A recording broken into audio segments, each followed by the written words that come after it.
I mean, I'm following direction, I'm following the suggestions, but I can't get mad at myself for not following it to a T.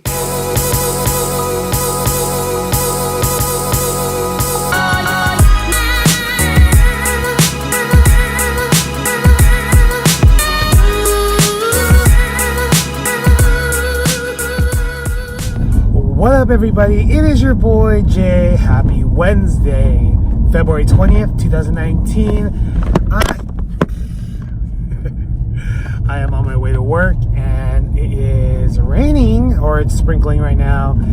And today's going to be a good day, you guys. It's all about the way you look at the day and your attitude that will start your day right. I had some breakfast, got ready, and I am looking forward to getting back to the grind from my Vegas vacation. And hopefully today's a busy day. I can make a lot of money today.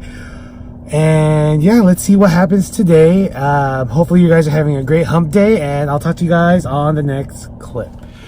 Good evening, everybody. It is your boy Jay, and welcome to the end of vlog talk. So, I didn't film anything today. I think I just said good morning to you guys. So let's talk about what happened today. So I went to work, and I actually left early. Today was a really, really, really slow day at work.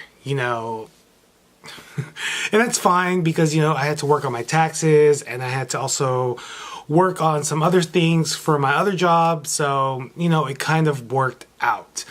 But, can't say that I had some expectations, being away from work, for 6 days. I was thinking that I would have more work to do, but I didn't, and that's fine.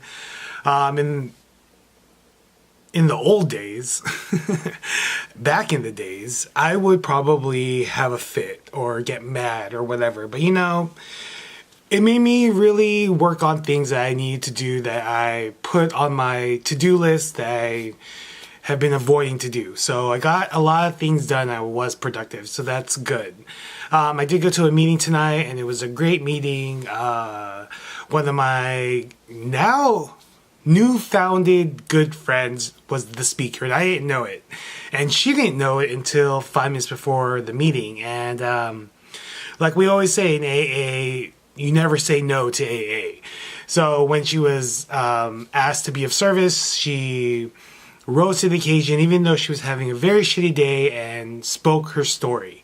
And it's really cool because I never heard her full story. And we have so many similarities in our story, and I didn't want to speak. I didn't want to be a person to talk about her, or share also about her story, because it was a room full of stacked room of alcoholics, and I didn't even write my name on the sign up list, and It came down to the dwindling last couple of people, handful of people, maybe 10. And we still had 3 minutes left, and she kept looking at me. And so I finally spoke, and I felt much better speaking and sharing. And hopefully I was able to touch upon something that resonated with someone else, and made them stop drinking for tonight at least. After that, I got a text from another brother who wanted to meet up and see if I was going to the 8 o'clock meeting. And I said, no, I'm leaving the 6 o'clock. He was like, oh, well, I'm going to get there a little early. Can you hang out with me for a bit? And, when I get those types of texts, I take it very seriously. And I know that he was dealing with some things before I left. And I didn't really get to connect with him since I've been back since yesterday. And my higher power needed me to be there for him tonight. And I hope that I was able to give him perspective and some type of outlook in what's going on with his program. He's about 4 months before my time. So he's at 2.5 months. I'm at 6.5 months of sobriety. But, one drink will turn that whole thing around. So, I know that when I'm having issues, he's someone that I like to talk to about my issues. So I am I was more than willing to be there for him tonight, even though it was super cold and there were a bunch of crazies on the streets. Like, I was seriously scared we were going to get mugged outside of our AA room. But luckily that didn't happen. But I guess if it happens, it's God's will. Anyway, I'm distracted. So yeah, I got to hang out with him, and we had a good talk for about 30 minutes before he had to go to the meeting. And yeah, I really hope that he's doing well tonight, because I know that he was stressing over a lot of things, and I'm familiar with that. I feel like we were talking. I was talking to a mirror.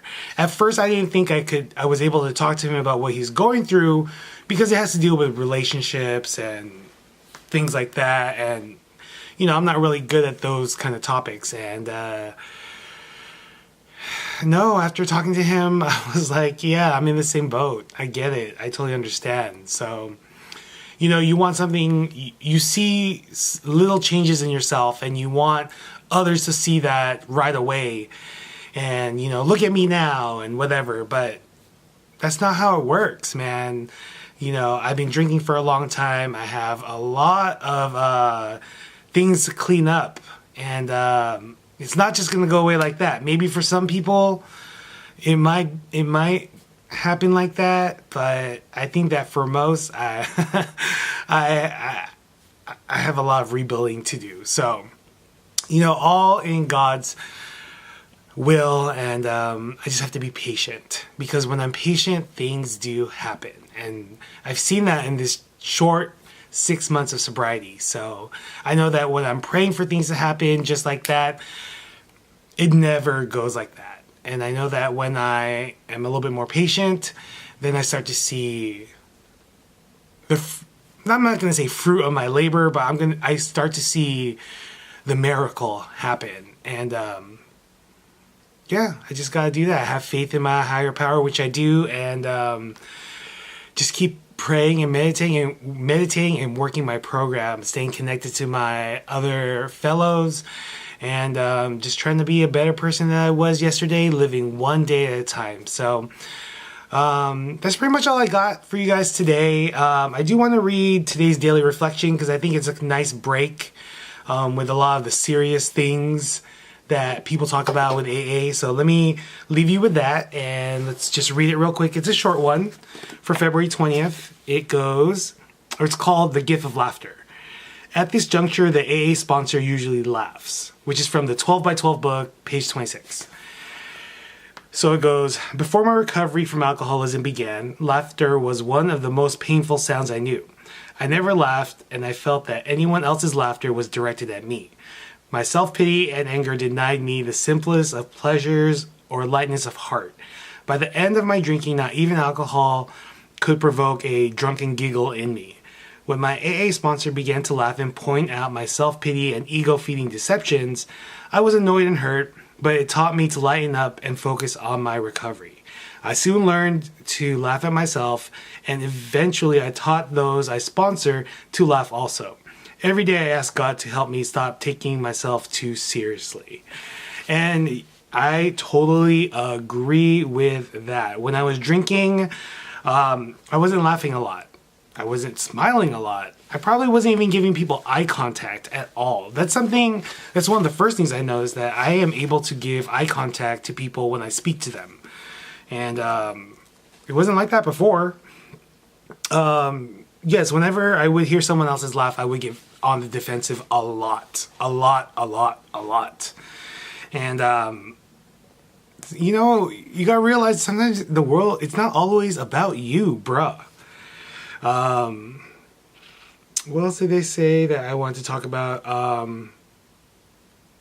Yes, and so I found that I have to find that balance in my recovery now, at this point of my recovery, 6.5 months. And I have to work the steps, and I have to do it. I have to be a little bit less structured in the way I do it. I mean, I'm following direction, I'm following the suggestions, but I can't get mad at myself for not following it to a T and for making mistakes on the way to it, because that's part of the journey. I leave it up to my higher power, and he's the one guiding me, or she's the one guiding me through this journey. And I really do believe that. I do believe that everything that I'm doing so far in my sobriety is a direct reflection of what my higher power wants me to do. You know, I used to believe in fate before I got sober, but now I believe in faith. And I think that every person that I meet at a meeting, every person that I interact with, we're supposed to be there at that given time. So I'm learning to laugh at myself now.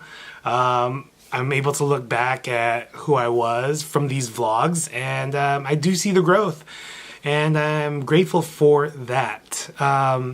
One last thing I want to say about sobriety is, if you feel like you may be an alcoholic, or you may have some type of addiction, all I know is that with my experience, I didn't want to hear it from anyone.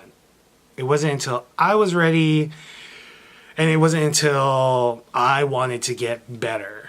But that doesn't mean that I wasn't looking for some type of answer. I did do some research on AA. I did do research on rehab. I did do research on medicines and things like that. And for whatever reason, my higher power led me to AA. And if you ever want to talk about sobriety or drinking, or have questions about it, maybe for yourself or for someone else that you know, feel free to contact me, because I know there's a lot of questions out there. And, you know, I may not be the person that has the best answers, and I may not have gone through whatever you or your friend or your family member is going through. But I can share my experience with you, and hopefully that can shed some light on whatever subject matter you have. I don't know why I was compelled to say that. It was just a thought that came out of my mind for some reason. Anyway, hopefully you guys are having a great hump day. I will talk to you guys tomorrow. Make sure to check out my slot channel, NorCal Slot Guy. I am posting my first video from my Vegas trip. It's a good one. I win pretty big. It's not a hand pay, but it's a very nice win. And it's a different style of video for me. So hopefully you guys enjoy it, and I will talk to you guys tomorrow. Let's remember to be confident, be humble, be honest, and most importantly, be well. Until tomorrow, my brother. Peace. Roll the music, brother. You know, as much as I want to go to Vegas, like, it always feels much better coming home. And I'm here with... Yay, Mama NorCal! Welcome home, NorCal!